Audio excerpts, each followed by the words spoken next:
Y estamos con Ramón Mujica, director de la Biblioteca Nacional, porque se va a llevar a cabo un importantísimo evento internacional denominado el Imaginario Jesuita en los Reinos Americanos, siglos XVI al XIX.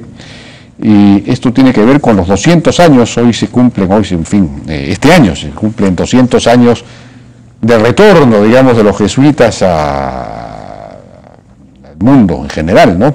Porque fueron expulsados de España, de Francia, de Italia, de varios sitios, fueron incluso suprimidos. La Compañía de Jesús fue digamos, suprimida por el Papa Clemente, ¿no? Sí. Buenas noches, en primer lugar, Ramón, ¿qué tal? ¿Qué tal, Jaime? Rápidamente, ¿por qué fueron expulsados los jesuitas de España, de las colonias, en fin, del virreinato? Bueno, ese es uno de los temas justamente que se van a debatir en el evento que estamos organizando, inaugurando el día de mañana en la Biblioteca Nacional de Lima junto con la Universidad Ruiz de Montoya, porque en realidad es un esfuerzo conjunto entre la universidad y la Biblioteca Nacional. Y lo que se va a estudiar es cuál fue el aporte de los jesuitas en el virreinato peruano, porque en realidad los jesuitas es la última orden religiosa de llegar al Perú en 1568, llegan después de los franciscanos, de los dominicos, de los agustinos, de los mercedarios, y sin embargo a final del siglo XVI ya prácticamente han tomado el tercer concilio limense, que fue convocado por Santo Toribio de Mogrovejo, y aparecen, y ahí los jesuitas mestizos tienen un rol protagónico, porque ellos son los que estandarizan el quechua y el uso del aymara en la catequesis. Y entonces, Ludovico Bertonio era jesuita. Exactamente. No te creo, el primer diccionario quechua. O sea, ¿no? Los jesuitas se dan cuenta que la mejor manera de ingresar a la mente del hombre precolombino era colonizando el lenguaje y haciendo que las palabras de origen precolombino tuviesen al final un significado cristiano, por llamarlo de alguna manera. Evangelizaban en quechua, pues claro. Evangelizaban en quechua y por eso extendieron el quechua, lo homogenizaron. Exactamente, ¿no? Exactamente. Pero en realidad este va a ser un congreso interdisciplinario, donde vienen conferencistas de diferentes lugares del mundo a dar conferencias magistrales y también van a haber mesas redondas. Es mañana y pasado mañana. Ahora, los jesuitas, ellos, Ludovico Bertonio estaba, no sé si además llevaron la primera imprenta, Julia. En Julia había una misión, en Puno había una misión jesuita muy importante, no sé si tan importante como la de Paraguay.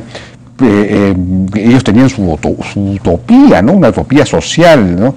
Pero eso, más las haciendas que tenían, que les permitían, según recuerdo por las cosas que he leído, los jesuitas podían, bautizar sin necesidad de cobrar a los indígenas, porque tenían plata, tenían rentas, eran apetecibles los jesuitas, era un poder económico y un poder político, porque tenían estas misiones en las que ellos organizaban la vida y todo lo demás. Entonces era un desafío, por eso de repente los expulsaron. Bueno, definitivamente a ellos los expulsan en 1767 de todo el Imperio Español, y en realidad fue el peor, error político que pudo cometer Carlos III, porque eran realmente queridos, eran temidos, pero también muy queridos por las poblaciones indígenas. Después de todo, los grandes,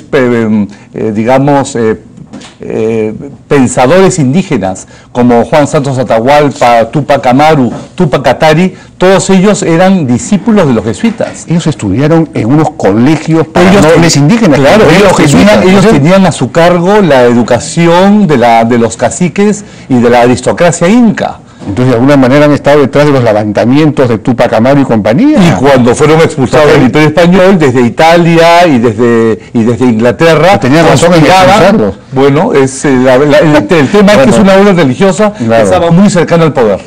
Y aparentemente ese es uno de los motivos, además tenían poder económico, como tú has dicho, ese es uno de los motivos por los cuales fueron expulsados. Pero ahí ellos en estos colegios que tenían para los nobles españoles, para los nobles indígenas, permitían leer libros que estaban prohibidos, eran muy liberales en ese sentido los jesuitas, ¿no? Bueno, parte del simposio va a ser que el día de mañana, en la tarde, también estamos inaugurando en la propia biblioteca, adjunto al auditorio Mario Vargas Llosa, una gran exposición de libros, porque hay que recordar que cuando los jesuitas son expulsados, sus bibliotecas pasan primero a la Universidad de San Marcos, pero después que el general San Martín en 1821 funda la Biblioteca Nacional, ¿no?, las bibliotecas de los jesuitas pasan a ser parte de los repositorios de la Biblioteca Nacional. Y por primera vez hemos puesto en valor parte de este acervo bibliográfico con obras de jesuitas de Potosí, de Lima, de Moquegua, de Juli, con los grabados de Athanasius Kircher, para un poco ilustrar este pensamiento casi esotérico, astrológico, alquímico, que ellos desarrollaron en el Perú virreinal. Y todo esto se puede visitar en simultáneo a las conferencias que se van a dictar. No te puedo, o sea que han recuperado los libros. Bueno, efectivamente, pues, la biblioteca Biblioteca Nacional del Perú nace de la biblioteca de los jesuitas, en buena cuenta, ¿no? Bueno, los primeros libros son de ahí. Con los libros de los jesuitas y con los libros del propio general San Martín, que dona su biblioteca personal a la Biblioteca Nacional. ¿Ah, sí? Claro. Ah, no te creo. Sí. Pero vino con una biblioteca tan grande, San Martín. Tenía una muy buena biblioteca, pero definitivamente la de los jesuitas era la mejor de América en ese momento, la biblioteca de San Pablo, del Colegio San Pablo en Lima. Además, la antigua sede de la Biblioteca Nacional es lo que era el Colegio de San Pablo. Por eso es que somos vecinos ahora en la iglesia de San Pedro. Así pues, toda la parte de atrás de la iglesia de San Pedro. Exactamente, jesuitas, ¿no? Es la misma. Claro, cuando los jesuitas son expulsados en 1767, todas esas propiedades, hay una serie de haciendas que el Estado colonial las vende.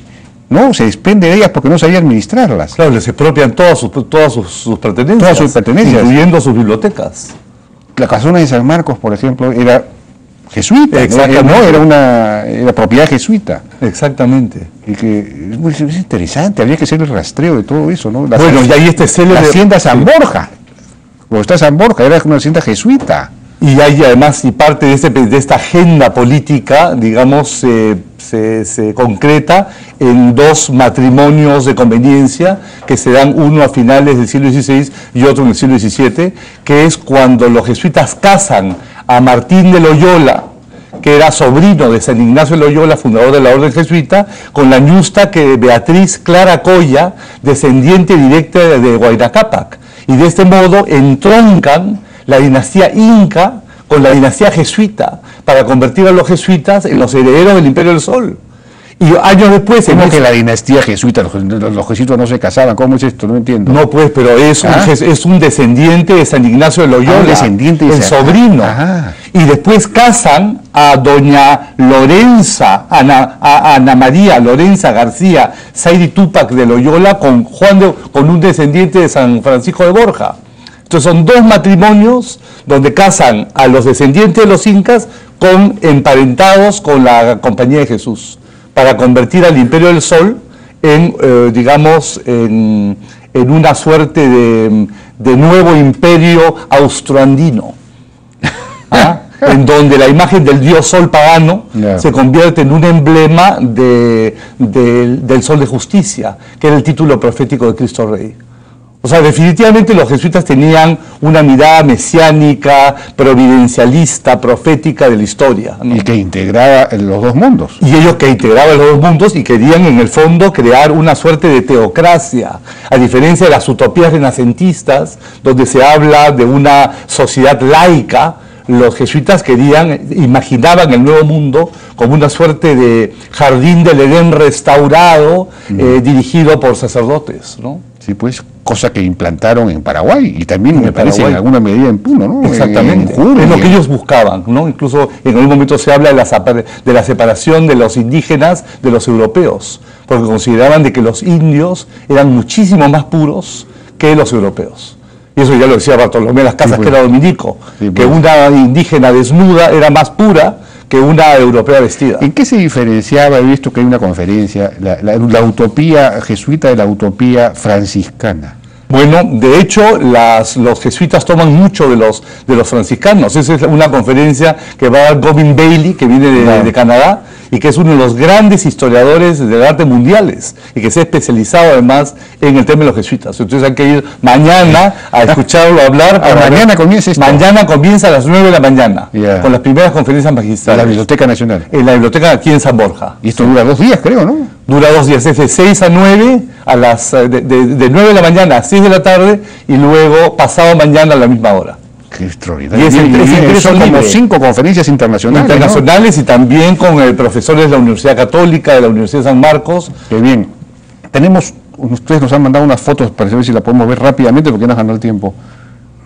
Bueno, ese es el póster en realidad del evento que muestra a los jesuitas con indios sobre las espaldas. En realidad esa pintura viene de una de las cartas anuas de los jesuitas, donde hablaban de un indígena que había tenido visiones sobrenaturales y donde, según este indígena, los jesuitas eran los únicos intermediarios legítimos entre los indígenas y Dios. Extraordinario. Ya, vamos a ver el siguiente. Este es un cuadro que está en la iglesia de San Pedro, donde aparecen tres grandes jesuitas, San Ignacio de Loyola al centro vestido de negro, San Francisco Javier y San Francisco de Borja a los dos lados, y debajo hay jesuitas vestidos como mandarines chinos, porque a diferencia de otras órdenes religiosas, ellos asumían los trajes, ¿no? Buscaban una suerte de ayornamiento con la cultura local. Y en la parte de abajo están todos los pueblos gentílicos del orbe adorándolos a ellos. ¿Hay otra más? ¿Ya no hay más? Ahí está. Bueno, ese es la célebre pintura que celebra el matrimonio de Martín García de Loyola con la yusta Beatriz Clara Coya, que están a la izquierda. Ajá. Y luego a la derecha está don Juan de Borja con Ana María Lorenza García Zaidi Túpac de Loyola. Y en la parte de abajo está toda la leyenda y al costado está toda la corte inca. Ajá. Entre ellos está nada menos que Túpac Amaru I, que en realidad se trata de una ficción pictórica por la sencilla razón que Martín de Loyola es el que había asesinado en la propia Plaza del Cusco a este pariente cercanísimo de la yusta Beatriz. Interesantísimo. Bueno, ya no tenemos más tiempo, pero qué interesante. Bueno, pues felicitaciones por esta iniciativa, Ramón. Encantadísimo, Jaime. La Biblioteca Nacional siempre a la vanguardia de la cultura en el Perú. Muchísimas gracias por ustedes.